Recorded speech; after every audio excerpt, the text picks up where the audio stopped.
Hi കൂട്ടുകാരെ, പുതിയൊരു വീഡിയോയിലേക്ക് എല്ലാവർക്കും സ്വാഗതം. അങ്ങനെ വിനയൻ ആ ഫോൺ കോൾ വന്നിരിക്കുകയാണ്. പിന്നീട് വിനയൻ പെട്ടെന്ന് അവിടെ നിന്ന് പോകുന്നു കേട്ടോ. എന്നാൽ ഇവിടെ എന്താണ് സംഭവിക്കുന്നതെന്നറിയാതെ സോന ഇങ്ങനെ തുറിച്ച് നോക്കി നിൽക്കുകയാണ്. പിന്നീട് വിനയൻ കിച്ചണിലോട്ട് കയറുന്നു, കതക് കുറ്റിയിടുന്നു. എന്നാൽ ഇവർ ഈ രംഗങ്ങളൊക്കെ കണ്ട് ആകെ നിശ്ചലമായി പോയിരിക്കുകയാണ്. അങ്ങനെ വിനയൻ വന്ന് നോക്കുമ്പോൾ, ഇത് സ്പീഡിലിട്ട് നോക്കുമ്പോൾ ഇതിലൊരു സത്യമുണ്ടെന്ന് വിനയനും തോന്നണം കേട്ടോ.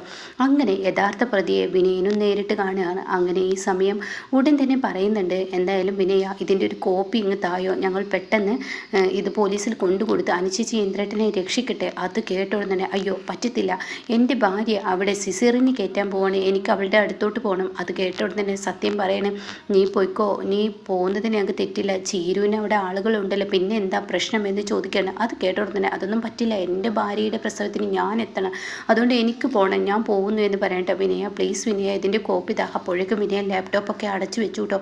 അങ്ങനെ വിനയൻ അവിടെ നിന്ന് ഓടുകയാണ്. എന്നാൽ ഈ സമയം മുറ്റത്തേക്ക് വരികയാണ് കേട്ടോ. പിന്നീടാണെങ്കിലും ക്ഷാമം ഈ പറയുന്ന സത്യനും കൂടി വീണ്ടും പറയുന്നുണ്ട്, വിനയ ഞാനൊന്ന് പറയുന്നത് കേൾക്ക്, നീ ഈ ലാപ്ടോപ്പ് ഞങ്ങൾക്ക് തന്നേക്ക്. അതൊന്നും പറ്റത്തില്ല, ലാപ്ടോപ്പിന് പാസ്വേഡും കാര്യങ്ങളും ഉണ്ട്, അതൊന്നും പറ്റത്തില്ല. ഞാൻ എന്തായാലും എൻ്റെ ഭാര്യയ്ക്ക് സിസേറിയനുള്ള 1,00,000 രൂപ എൻ്റെ അമ്മയുടെ പണയം വിറ്റിട്ടാണെങ്കിലും ഞാൻ അതവിടെ കൊണ്ടു കൊടുത്തിട്ട് വരാമെന്ന് പറയട്ടോ. അത് കേൾക്കുന്നതിനോട് കൂടി സത്യം പറയണേ, വിനയ അതൊക്കെ അവിടെ ഉള്ളവൾ നോക്കിക്കോളും, അതൊന്നും പറ്റത്തില്ല, എൻ്റെ കുഞ്ഞിൻ്റെ ജനനം ഞാനാണ് ഏറ്റെടുക്കേണ്ടത്, എൻ്റെ ഭാര്യയുടെ പ്രസവം ഞാനാണ് ഏറ്റെടുക്കേണ്ടത്, അതുകൊണ്ട് തന്നെ ഞാൻ അത് കൊടുക്കട്ടെ, എന്നിട്ട് ഞാൻ നിങ്ങളുടെ അടുത്തോട്ട് വരാം. ഞാൻ വരില്ല എന്ന് പറഞ്ഞില്ലല്ലോ. അപ്പോഴേക്കും ഈ പറയുന്ന അനുചേച്ചിയെയും ഇന്ദ്രേട്ടനെയും പോലീസ് സ്റ്റേഷനിൽ നിന്നും കോടതിയിലോട്ട് കൊണ്ടുപോകും, അതുകൊണ്ടാണ് പ്ലീസ് ദയവ് ഇത് ഞാൻ പറയുന്നതൊന്ന് കേൾക്ക് എന്ന് പറയാം കേട്ടോ. ഇത് കേൾക്കുന്നതിനോടുകൂടി ഉടൻ തന്നെ വിനയം പറയണേ, ഇല്ല പറ്റത്തില്ല. അപ്പോഴേക്കും സത്യം പറയണേ, ഞാൻ 1,00,000 രൂപ നിനക്ക് തരാം, അത് മതിയോ? ഞാൻ 1,00,000 രൂപ നിനക്ക് തരാം, നീ അതുമായിട്ട് അങ്ങ് പോയിക്കോ, ഞങ്ങൾക്ക് ഈ ലാപ്ടോപ്പും പാസ്വേഡും അങ്ങ് തന്നാൽ മതി, അതോടുകൂടി ഈ പ്രശ്നത്തിനൊരു പരിഹാരമാവുമല്ലോ. അതങ്ങ് കേൾക്കുന്നതിനോടുകൂടി ഇതൊക്കെ കേട്ട് സത്യനും സോനയും പ്രതിഭയും നിൽക്കുന്നുണ്ട് കേട്ടോ. സോന എന്താണെന്ന് മനസ്സിലാവുന്നില്ല, ഈ കിച്ചണിനുള്ളിൽ എന്താ സംഭവിച്ചതെന്ന് സോനയ്ക്ക് മനസ്സിലാവുന്നില്ല കേട്ടോ. അങ്ങനെ ഇത് കേൾക്കുന്നതിനോടുകൂടി ഉടൻ തന്നെ പറയാണ്, അത് പിന്നെ എനിക്ക് എന്നായിക്കോട്ടെ, അങ്ങനെ ആയിക്കോട്ടെ എന്ന് പറഞ്ഞിട്ട് പിന്നീട് ആ ഒരു ലാപ്ടോപ്പും അതുപോലെ തന്നെ പാസ്വേഡും കാര്യങ്ങളൊക്കെ കൊടുക്കണേ. പിന്നീട് ഇവർ പോവാണ് കേട്ടോ. പിന്നീട് കാണിക്കുന്നത് അനുപമയാണ് കേട്ടോ. അനുപമയുടെ അടുത്തോട്ട് പോലീസ് കോൺസ്റ്റബിൾ വന്നിട്ട് പറയണേ, അതെ ഫ്രഷ് ആവാനുണ്ടെങ്കിൽ ഒന്ന് പെട്ടെന്ന് ഫ്രഷ് ആയിക്കോ, മെഡിക്കലിന് കൊണ്ടുപോകുക, അത് കഴിഞ്ഞാൽ തന്നെ കോടതിയിലോട്ടോ. അത് കേട്ട അനുപമ, എന്നെ 4 മണിക്കല്ലേ കോടതിയിൽ ഹാജരാക്കുമല്ലേ പറഞ്ഞത്, ഇപ്പം എന്താ? അതൊന്നും എനിക്കറിയില്ല, അതൊക്കെ SI സാറിനോട് ചോദിച്ചു നോക്ക്, നിങ്ങൾക്കെതിരെ എന്തോ വലിയൊരു കാര്യമായ തെളിവ് തന്നെ കിട്ടിയിട്ടുണ്ട്. അത് കേൾക്കുന്ന അനുപമ, ഈശ്വര ഇവിടെ എന്താണ് നടക്കുന്നതെന്നറിയാതെ അനുപമ ഫ്രഷ് ആവാൻ പോകുന്നു കേട്ടോ. ഇതേ സമയം ഇന്ദ്രനെ വിളിപ്പിച്ചിരിക്കുകയാണ് SI. എന്നിട്ട് പറയാണ്, അതെ നിങ്ങൾക്കെതിരെ നിങ്ങളുടെ അമ്മ പരാതി നൽകിയിരിക്കുന്നു, അതുകൊണ്ട് തന്നെ ഇപ്പം തന്നെ നിങ്ങളെ കോടതിയിൽ ഹാജരാക്കണം. അത് കേൾക്കുന്നതിനോടുകൂടി ഇന്ദ്രൻ പറയണേ, എൻ്റെ അമ്മക്ക് അങ്ങനെ സ്വയം പരാതി നൽകാനൊന്നും കഴിയത്തില്ല, എൻ്റെ അമ്മ അങ്ങനെയൊന്നും കഴിയില്ല എന്ന് പറയണം കേട്ടോ. അത് നിങ്ങളുടെ തോന്നലാണ്, എന്നാൽ നിൻ്റെ അമ്മ ഒരു വക്കീലിനെ വെച്ച് ഈ പരാതി ചെയ്തതാണെങ്കിലോ.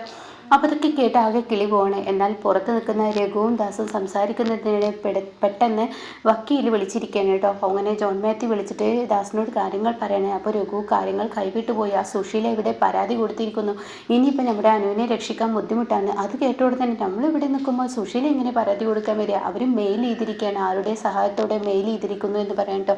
ഇതങ്ങ് കേൾക്കുന്ന രഘു വാ എന്ന് പറഞ്ഞിട്ട് SIയുടെ അടുത്തോട്ട് ഇല്ലാണ്. അപ്പോൾ SI ആണെങ്കിൽ ഇന്ദ്രനോട് സംസാരിച്ചും കൊണ്ടിരിക്കുകയാണ്. ഇന്ദ്രനോട് പറയണം, അതെ ഞാനൊരു കാര്യം പറയട്ടെ, എന്തായാലും നിങ്ങളുടെ അമ്മ പരാതി നൽകിയിരിക്കുന്ന ഒരു വക്കീലായിട്ടാണെന്ന് ഞാൻ പറഞ്ഞല്ലോ, അങ്ങനെ ആണെങ്കിലോ. അപ്പോൾ അത് കേട്ടിട്ട് ദാസ് അങ്ങോട്ടേക്ക് വരികയാണ്. അപ്പോൾ ദാസ് പറയുന്നത്, സുശീല പരാതി എന്ന് കരുതിയിട്ട് എന്തിനാ ഇനിയിപ്പോൾ കോടതിയിൽ കൊണ്ടുപോകൽ കുറച്ച് വഴുകിക്കൂടെ, അത് പറ്റത്തില്ല എന്നാണ് പറഞ്ഞത്, ഞങ്ങൾക്ക് ഇപ്പം തന്നെ കൊണ്ടുപോകണം. നിങ്ങളോട് ജോൺ മാത്യു പറഞ്ഞിട്ടുണ്ടാവുമല്ലോ, ഇനിയിപ്പോൾ കോടതിയിലോട്ട് പോയിട്ടും കാര്യമില്ല, നിങ്ങൾക്ക് അനുപമയെ രക്ഷിച്ചെടുക്കാൻ പറ്റത്തില്ല എന്ന്. അപ്പോൾ ഉടൻ തന്നെ ഇന്ദ്രൻ ചോദിക്കുകയാണ്, എൻ്റെ അമ്മയ്ക്ക് എല്ലാ സഹായങ്ങളും ചെയ്തു കൊടുത്തിരിക്കുന്നത്, നിങ്ങൾക്ക് ഈ അനുപമ എവിടെയാണ് ഉള്ളതെന്ന് പറഞ്ഞിട്ട് ഒരു ഫോൺ കോൾ വന്നതും ഹർഷയാണോ, ഹർഷ എന്ന് പറയുന്ന ആളാണോ വിളിച്ചത്? അത് കേട്ട SI പറയാൻ, തീർച്ചയായും ഹർഷ തന്നെയാണ് എനിക്ക് വിളിച്ചതെന്ന് പറയാം കേട്ടോ. ഇത് കേൾക്കുന്ന ഇന്ദ്രൻ, എൻ്റെ അമ്മയെ മനഃപൂർവ്വം എൻ്റെ അമ്മ ഹർഷയുടെ സഹായത്തോടു കൂടിയാണ് ഇതൊക്കെ ചെയ്യുന്നതെന്ന് പറയുന്നുണ്ട് കേട്ടോ. എനിക്ക് സംസാരിച്ച് നിൽക്കാൻ സമയമില്ല, പെട്ടെന്ന് കോടതിയിൽ ഹാജരാക്കട്ടെ, മെഡിക്കലിന് കൊണ്ടുപോകട്ടെ എന്ന് പറഞ്ഞിട്ട് കൊണ്ടുപോകാൻ ഒരുങ്ങാണ് കേട്ടോ. ഇതേ സമയം ഹർഷയെയും സുശീലയാണ് കാണിക്കുന്നത്. എന്നാൽ രവിക്ക് വിളിച്ചിട്ട് കാര്യങ്ങൾ ദാസ് ചോദിക്കുകയാണ്, സുശീല എന്ന് പറയുന്ന സ്ത്രീ അവിടെ ഉണ്ടോയെന്ന്. അപ്പോൾ രവി പറയണേ അവിടെ ഉണ്ടല്ലോ, എന്താ പ്രശ്നമെന്ന് ചോദിക്കുകയാണ്. അപ്പോൾ തന്നെ രവിയോട് കാര്യങ്ങൾ ദാസ് പറയാണ്, ഈശ ഇതിനു വേണ്ടിയായിരുന്നു ഇവരിവിടെ റൂം അടച്ചിട്ടിരിക്കുന്നത്, ഇവരുടെ ഗൂഢാലോചന ഈ വീട്ടിൽ നിന്ന് തന്നെയാണ് ഉണ്ടായിരിക്കുന്നതെന്ന് പറയാൻ അപ്പോഴാണ് ഹർഷയും ഈ പറയുന്ന സുശീലയെ ഇറങ്ങി വരുന്നത് കേട്ടോ. അപ്പോൾ ഹർഷയും സുശീലയെ ഇറങ്ങി വന്ന പാടെ രവിയേട്ടൻ ഭക്ഷണം കഴിച്ചു. ഓ, നിങ്ങളെ കാത്തിരുന്ന് ഒത്തിരി നേരമായി, ഞാൻ ഭക്ഷണം കഴിച്ചു, നിങ്ങൾ ഇറങ്ങി വരുന്നില്ലല്ലോ, പിന്നെ നിങ്ങളുടെ ഗൂഢാലോചനയ്ക്ക് ഞാനൊരു തടസ്സമാവേണ്ട എന്ന് കരുതിയ. ഗൂഢാലോചന എന്താ രവിയേട്ടൻ എങ്ങനെയൊക്കെ സംസാരിക്കുന്നത്? അതെ, എന്തായാലും നിങ്ങൾ നടത്തിയ ഗൂഢാലോചന സക്സസ് ആയിരിക്കുന്നു, അത് വിജയിച്ചിരിക്കുന്നു എന്ന് പറയട്ടെ. ഇതെന്താ ഇങ്ങനെ സംസാരിക്കുന്നതെന്ന് അവർ രണ്ടാളും ആകെ അന്തം വിട്ട് നിൽക്കുകയാണ്. നിങ്ങളുടെ ഗൂഢാലോചനയ്ക്ക് എന്തായാലും അന്ത്യം കുറിച്ചിരിക്കുന്നതുകൊണ്ട് നിങ്ങൾ പേടിക്കണ്ട. അനുപമ എന്ന സ്ത്രീയുടെ നേർക്ക് നിങ്ങൾ പരാതി കൊടുത്തത്, അതെന്തായാലും അവരെ കോടതിയിലോട്ട് ഹാജരാക്കാൻ കൊണ്ടുപോവുകയാണ്. അത് കേട്ടുകൊണ്ട് തന്നെ ഇത് സത്യമാണത്, ഫേക്ക് ന്യൂസാണ്, ആരാ നിങ്ങളോട് പറഞ്ഞത് എന്ന് ഹർഷ ചോദിക്കുക. അപ്പോൾ തന്നെ സുശീല, ശരിയാണത് ഫേക്ക് ന്യൂസാണോ? അല്ല, എന്നോട് വേണ്ടപ്പെട്ടവർ തന്നെ വിവരം അറിയിച്ചത്. അപ്പോൾ സുശീലയുടെ തനി സ്വഭാവം പുറത്തു വന്നു കേട്ടോ. എൻ്റെ വയറ്റിൽ കിടക്കുന്ന വിഷം കുടിച്ചതിൽ ഇപ്പോൾ ഒരു സുഖം കിട്ടി എനിക്ക്. എന്തായാലും അവൾക്ക് കിട്ടേണ്ട ശിക്ഷ തന്നെ കിട്ടി, എന്തായാലും അവൾ കിട്ടേണ്ട ശിക്ഷ തന്നെ അനുഭവിച്ചു എന്ന് പറയാം കേട്ടോ. ഇത് കേൾക്കുന്നതിനോടുകൂടി രവി പറയണേ, ഇതിപ്പോൾ നിങ്ങൾ പറയല്ലേ, അനുപമയെ അറിയുന്ന ആരും തന്നെ അനുപമ ഈ വിഷയം ഭക്ഷണത്തിൽ കലർത്തിയെന്ന് വിശ്വസിക്കില്ല. അത് രവി നീ വിശ്വസിക്കില്ല, എന്നാൽ നിങ്ങളുടെ മകന് വിശ്വസിച്ചിട്ടില്ലല്ലോ. ആര് പറഞ്ഞു എൻ്റെ മകൻ വിശ്വസിച്ചിട്ടില്ല എന്ന്? എൻ്റെ മകൻ നന്നായി വിശ്വസിച്ചിട്ടുണ്ട്, അതുകൊണ്ടാണല്ലോ അവൻ ആ കുറ്റം ഏറ്റെടുക്കാൻ തയ്യാറായത്. കാരണം രണ്ടാമറി അവളെ വീട്ടിലോട്ട് കൊണ്ടുവന്നിട്ട് അവൾ ഇങ്ങനെയൊന്ന് ചെയ്തപ്പോൾ അവനെ അവളുടെ ഒപ്പം നിൽക്കില്ലാതെ വേറെ രക്ഷയില്ല. അതുകൊണ്ടാണ് എന്നൊക്കെ പറയണം കേട്ടോ. എന്ത് പറയാൻ ഈ വൃത്തികെട്ട സ്ത്രീയോട് എന്ന ഭാവത്തിലാണ് കേട്ടോ ഈ പറയുന്ന രവി നിൽക്കുന്നത്. എന്നാൽ ഇതെല്ലാം കേട്ട് കുഞ്ഞമ്മ ആകെ പതറിപ്പോവാണ്. പിന്നീട് പറയുന്നുണ്ട്, ഹർഷേ, ഞാനൊരു കാര്യം പറയാം, അനുപമ നിരപരാധിയാണെന്ന് അറിഞ്ഞു കഴിഞ്ഞാൽ ഈ വീട്ടിൽ നിന്നും നിൻ്റെ ഐഡിയിൽ നിന്നും മെയിൽ പോയ ആ മെയിൽ പോയതിൽ നിന്നെ ഞാൻ വെറുതെ വിടില്ല. ഒരു നിരപരാധി ഒരിക്കലും ശിക്ഷിക്കപ്പെടാൻ പാടില്ല, കുറ്റം ചെയ്തവർ തന്നെ ശിക്ഷിക്കപ്പെടണം. അപ്പോൾ മെയിൽ ഇവിടെ നിന്നും പോയതിൽ നിന്നെ ഞാൻ ഈ വീട്ടിൽ നിന്നും ഇറക്കി വിടും, അനുപമ നിരപരാധിയാണെന്ന് അറിഞ്ഞാലെന്ന് പറയട്ടോ. ഇത് കേൾക്കുന്ന ഹർഷ ഒന്ന് കിടുങ്ങുന്നുണ്ട്. എന്നാൽ അത് കേട്ട് ഇഷ്ടപ്പെട്ട് നിൽക്കുകയാണ് കുഞ്ഞമ്മ. അങ്ങനെ കുഞ്ഞമ്മ പെട്ടെന്ന് പറയണേ, അല്ല, നിങ്ങൾക്ക് രണ്ടാൾക്കുള്ള ഭക്ഷണം എടുത്തു വെച്ചിട്ട് ഒരുപാട് നേരമായി, എനിക്ക് എൻ്റെതായ പണിയുണ്ട്, നിങ്ങളൊന്ന് കഴിക്കോ? അത് കേൾക്കുന്നതിനോട് കൂടി അവർക്ക് ദേഷ്യം പിടിക്കുകയാണ് കേട്ടോ. പിന്നീട് കാണിക്കുന്നത് രഘുവിനെയാണ്. രഘു പറയണേ, ഷ്യാമിനെയും സത്യനെയും വിളിച്ചിട്ട് കിട്ടുന്നില്ലല്ലോ, എത്ര നേരമായപ്പോൾ ദാസും പറയും ഞാനും ട്രൈ ചെയ്യുന്നുണ്ട്, കിട്ടുന്നില്ല എന്ന് പറയണം കേട്ടോ. അപ്പോഴാണ് അനുപമയും ഇന്ദ്രനും പുറത്തോട്ട് വരുന്നത്. എസ് കൊണ്ടുപോവാണ് മെഡിക്കലിന്. അപ്പോൾ ഉടൻ തന്നെ, സാറേ, നിങ്ങളോടൊരു കാര്യം പറയാനുണ്ട്, ഞങ്ങൾക്ക് 2 പേര് വരാനുണ്ട്, അവരെ വിളിച്ചിട്ട് കിട്ടുന്നില്ല എന്ന് സത്യനെയും ഷ്യാമിനെയും വിളിച്ച് കിട്ടുന്നില്ല എന്ന് ഇന്ദ്രനോട് പറയട്ടോ. അപ്പോൾ ഇന്ദ്രൻ പറയണേ, നിങ്ങൾ ഇവിടെ തന്നെ നിന്നാൽ മതി, എന്തായാലും അവർ ഇങ്ങോട്ടാണ് വരിക, പിന്നെ ഞങ്ങളെ തിരക്കി നടക്കുന്നതുകൊണ്ട് ആ തെളിവ് അവരിൽ നിന്ന് വാങ്ങണമെന്ന് പറയാൻ കേട്ടോ. ഇതേ സമയം എസ് ഐ പറയണേ, നോക്കി നിൽക്കാൻ നേരമില്ല, പെട്ടെന്ന് പിടിച്ച് കയറ്റിയെന്ന് പറയട്ടോ. അപ്പോഴാണ് ഷ്യാമും സത്യനും വരുന്നത്. അപ്പോൾ ഉടനെ തന്നെ, സാറേ, ഒരു കാര്യം ഞങ്ങൾക്ക് പറയാനുണ്ട്, ചില തെളിവുകൾ തരാനുണ്ട്. അത് കേൾക്കുന്നതിനോടുകൂടി, ഇല്ല, ആരുടെയും തെളിവ് കാണാനോ കേൾക്കാനോ ഒന്നും ഞങ്ങൾക്ക് നേരമില്ല എന്ന് പറയട്ടോ. ഇത് കേൾക്കുന്ന അനുപമ പറയണേ, ഇത് എൻ്റെ കാര്യമില്ലേ, എൻ്റെ നിരപരാധിത്വം തെളിയിക്കരുത്, എൻ്റെ ആവശ്യമില്ല, ഒരു തെറ്റും ചെയ്യാത്ത എന്നെ പ്രതിയാക്കി കൊണ്ടുപോകാൻ പറ്റത്തില്ല എന്ന് പറയട്ടോ. അത് കേൾക്കുന്നതിനോടുകൂടി ഉടൻ തന്നെ എസ് ഐ പറയണു, അതൊന്നും നടക്കത്തില്ല, നിങ്ങൾ പ്രതി തന്നെ ഇവിടെ ഇങ്ങനെ കളിക്കുക, ഇവരെന്താ പോലീസിന് കിട്ടാത്ത വലിയൊരു തെളിവ് ഇവരിൽ കിട്ടണമെങ്കിൽ ഇവർ CBI എന്ന് ചോദിക്കാൻ കേട്ടോ. അത് കേൾക്കുന്നതിനോടുകൂടി ഉടൻ തന്നെ സത്യം പറയാൻ, ഞങ്ങൾ CBIയും പോലീസിനെ വെല്ലുന്ന അത്രയും ഇതൊന്നുമല്ല, ഞങ്ങളൊരു നേരായ ഒരു സത്യം കാണിച്ചു തരാനാണ്, ഈ വിഷം കഞ്ഞിയിൽ കലർത്തിയത് ആരാണെന്ന് നിങ്ങൾക്ക് കാണിച്ചു തരാം എന്ന് പറയണം. ആ തെളിവുമായിട്ടാണ് ഈ ലാപ്ടോപ്പിലുണ്ട്, ഈ ദൃശ്യം നിങ്ങളത് കാണുമെന്ന് പറയട്ടോ.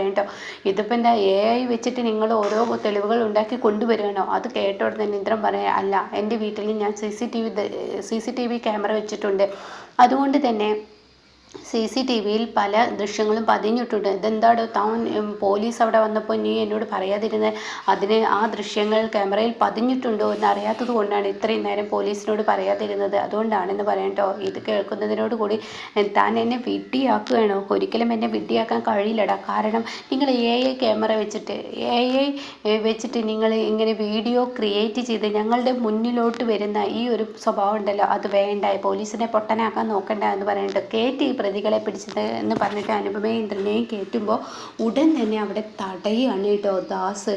എസ് ഐ സാറൊന്നും അവിടെ നിന്ന് അതെ ജോൺ മാത്യു ഓൺ ദ വേയിലുണ്ട്, ഞങ്ങൾ കൊണ്ടുവന്ന ഈ തെളിവ് കാണാതെ കണ്ട് ഇവിടെ നിന്ന് പോയി കഴിഞ്ഞാൽ കോടതിയിൽ നിന്ന് ഈ എസ് ഐയെ നിർത്തിപ്പൊരിക്കാനുള്ള ആ ഒരു കഴിവൊക്കെ ഞങ്ങളുടെ വക്കീലിനുണ്ടെന്നുള്ളത് ഈ ഒരു എസ് ഐ ഓർക്കുന്നത് നല്ലതാണ് എന്ന് പറയുമ്പോൾ അയാൾ ഒന്ന് കിടുങ്ങി കേട്ടോ.